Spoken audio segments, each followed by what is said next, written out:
Hey everyone, Sam and Chris from Wyvern Kodiak here. Before we get started, like and subscribe, check out some of the other videos and content that we have on our channels. Thanks a lot. Hey everyone, Sam at Wyvern Kodiak. I'm here checking out something pretty cool. This is a GEO Knife 2502A. So I reached out to GEO and asked them if I could review one of their knives, and they were gracious enough to send me one. So we're going to do a quick opening here and check these things out. Chris could not be with us today with the impending storms that are supposed to hit the Midwest and South. Everybody's kind of getting prepared with everything, so we're going to stay separate for now, but I hope everybody stays safe, and we'll just run this one solo. So see here, here's the knife, nice cleaning cloth, extra springs, and congratulations on your purchase of your GEO Knife. Card is a certificate of authenticity, yada yada yada. So very nice, all the normal accoutrement that comes in these boxes. Let's take a look around on this thing. Beautiful titanium, nice milling on this, like a diamond. I mean, it's almost frag, but it's in diamond pattern, so very, very nice here. Looking here, it's T8. The reversible pocket clip cover is a T6. Standoffs. Everything else is T8 except for the cover for the reversible pocket clip. So very nice on that. I'm not too mad on that. Milled pocket clip here, jimping, and some nice step milled thumb studs. Very nice action on that. Flies open very, very easily. Beautiful drop point blade with a little bit of a swedge right here. Edge on this thing is absolutely hair popping razor thin. Some nice milling on the spine as well over here for some additional texture and jimping. So very, very, very nice. Looks like high quality, feels like high quality. Action on it so far has been fantastic. Let's do some quick size comparisons here. I use knives that are familiar to many in the community. This is a Demko 80-20.5. This is a Demko Shark Cub. So it is about 80-20.5 size. Yeah, it's about 80-20.5 size. So full size knife. And then let's look at this with a Benchmade bug out and a Kaiser drop bear. So you can see it is about bug out size. So again, nice size knife. It's not massive, but it's not tiny either. So specs on this knife. It's a 7.6 inch overall knife. The blade comes in at 3.3 inches. The weight on it is 3.3 ounces, and the blade steel on this is M390. So let's check ergos in hand here. 4-finger grip, plenty of room on the handle there. No problem. I'm not feeling any hot spots. I do feel the edge here.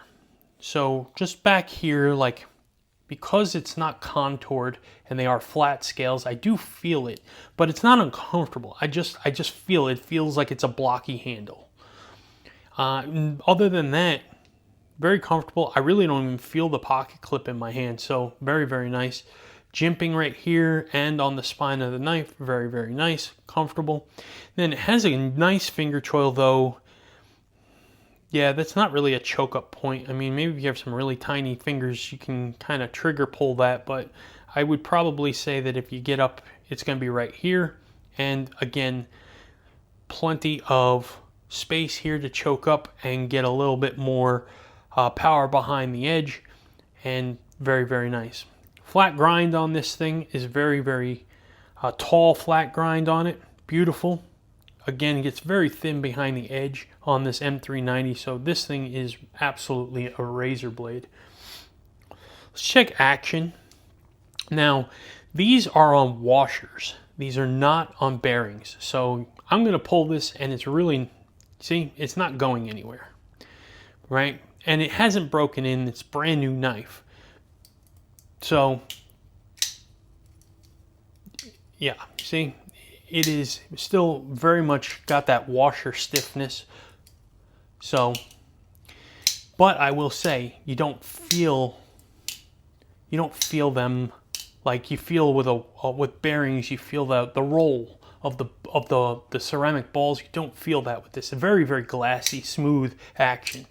So if you're looking for a drop shutty knife, you're probably not going to get it with this, at least not right away until it breaks in. But if you're looking for something that can be an absolute workhorse on a crossbar style frame, this may be it, because this is really, really nice quality knife. They come in under $200 to start, so not unreasonable. I mean, these are what, $350 now or something online. The new one that's coming out that's really thin, I think they're pre-ordering for $375. So this is really not bad. Titanium M390, it's great. Looking at the sharpening choil here, the plunge ends right here. So if you're looking at this right there, you have a whole lot of sharpening life on this blade. They did the plunge grind really well on this, and they did a good job. So totally good with that plunge grind, no issues whatsoever, and I'm pretty happy with it. They do have this come in 3 versions. So this one here is the A version. They have a full DLC version. That is the B version. And then they have a flame titanium version, which is like a tiger stripe. I'm sure you've seen those before. It is a rage right now in the knife industry. Those are the 2502C version. So they're giving you some options and some flavors. So I would definitely say that they are they're hitting the industry, and I think they're offering a pretty good product here so far. So all in all, I like the knife. I think the one thing left to do right now is to check out this pocket clip, so you know what time that is. We're gonna go ahead and grab our test pants. For those of you new to the channel, I use medium thickness jeans to test the pocket clip. I'm going to put the knife in the pants, in the pocket here. I'm going to test how easy it goes in, how well its retention is, how easy it slides out, and if it's likely to cause any damage or fraying to the edge of your pockets. So let's go ahead and check this out here.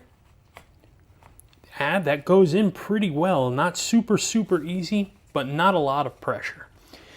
It has good retention. You can see it's not coming out. It's moving the pants more than anything else. It does stick out of the pocket, oh gosh, at least a ½ inch, not quite 3/4 of an inch, but at least a ½ inch there. So it's not deep carry, but it is not sticking out a tremendously ridiculous amount. I think it's a very acceptable thing. And then taking it out of the pocket, again, a little bit of pressure to get it out, not a whole lot, but it retains well. I would say that this gets a pretty good passing grade overall. I see no problems with that pocket clip, and I would be happy if I was the owner of this knife. So, final thoughts. Is there anything I don't like about this knife? Well, from a structural design perspective, absolutely not. I don't think that there's anything wrong with this knife that needs addressing. I don't think there's anything wrong with this knife that I sit there and say, hey, this is unsafe, or hey, this is super uncomfortable. So nothing wrong there. Are there a couple of things I would have done differently if I was the designer? Yeah, I think I probably would. The first thing would be is I think I'd contour these handles. They're very blocky, and so for comfort, I think I would just round this part off a little bit more, make it comfortable in hand, a little bit more where you can just work all day off of this thing. And then the other thing is, well, my personal preference, I'm not a crossbar guy, access lock, whatever you call this lock, right? Everybody's got a new name for it, but bar locks are just not my thing. Personal opinion, I'm sorry. That is just me. I just don't particularly care for them. I like frame locks and liner locks, things like that, but this knife is a good knife. This knife is a very, very good knife. Let me clarify that. If you are into crossbar locks, I highly recommend that you check out a GEO Knife. They are really doing something nice here. Fit and finish on this thing is outstanding. The fidgetability on it's not there, but I don't believe that this knife is really designed for that. You can, right? I mean, here, I'm doing it. You just got to put a little more effort. Reverse flick is good, but again, you're not going to get this to just drop. Not yet anyway.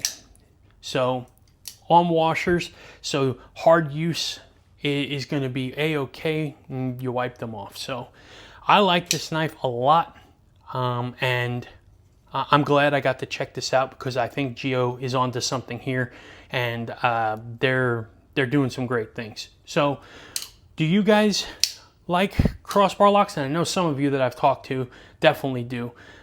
So, you know, for those of you that do, for sure this is going to be right up your alley. But if you don't like crossbar locks, you know, you may want to consider taking a look at this anyway, because this is a little bit different than your Benchmade bug outs and stuff. So very, very cool. Love to hear what your thoughts are. So do me a favor, give me a comment, like, subscribe. Check out some of the other things that we've got going on. Check out our Instagram page at Wyvern Kodiak. And then on Wednesday nights, we do our lives live in the Dragon's Lair on our YouTube channel. So do me a favor and join us 9 p.m. Eastern time, Wednesday nights. We'd love to have you. We talk knives, EDC gear, whatever else comes to mind. We appreciate it. Everybody, thank you so much for your time. You have a great day. Take care.